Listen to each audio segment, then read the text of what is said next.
The meaning of the movie author Orpheus for reading for minutes published 26.11. 2021 updated 26.11. 2021 The series about the god of deception Loki completely changed the Marvel Universe by releasing parallel timelines. There are probably other timeline anomalies waiting for viewers in the future that will change the usual understanding of the cinematic universe. Branches of the timeline create black holes, within which, alternative worlds.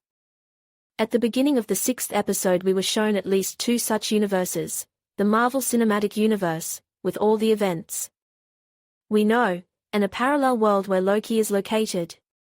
We also hear the famous Harry James and Alan Forrest song It's Been a Long Long Time, which commemorates the end of World War II. In the movie universe, it is associated with the very first Avenger, Captain America. We first heard it in Rogers's apartment in Another War. And then, of course, in Avengers finale, during the dance of Peggy Carter and Steve from the future. This beginning of episode 6 may hint that the sacred timeline is a branch that stretches from that very dance. After all, the captain staying with Peggy in the past was definitely meant to start a new timeline. Well, the fact that he lived to a ripe old age with a ring on his hand, was seen from Avengers finale, suggests that he wasn't caught by the Time Change Authority, or TCA, hunters.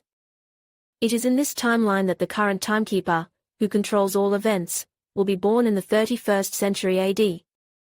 And it is this one true version of events that Dr. Strange most likely saw in Infinity War. According to the comic, or Avengers number 8, September, 1964, Kang's first name is Nathaniel Richards. He was born in the 31st century and is considered a descendant of the great geniuses Reed Richards, or creator of the Fantastic Four, and Victor Von Doom, or supervillain, nemesis of the Four. Nathaniel himself has no superpowers, but he possesses a brilliant intellect. One day he has a time machine at his disposal. Traveling to the future and the past, Nathaniel lived on the same timeline separate sections of time. That is, different age versions of Kang existed in different eras. But somehow they turned out to be completely separate and often feuded with each other. In episode 6, we learn that the original Kang, who lived, like Nathaniel, in the 31st century, didn't get a time machine, but discovered parallel universes and found a way to make contact with them. There were other versions of Kang in them, which started a war between the worlds. The winner in this war was the one who remains.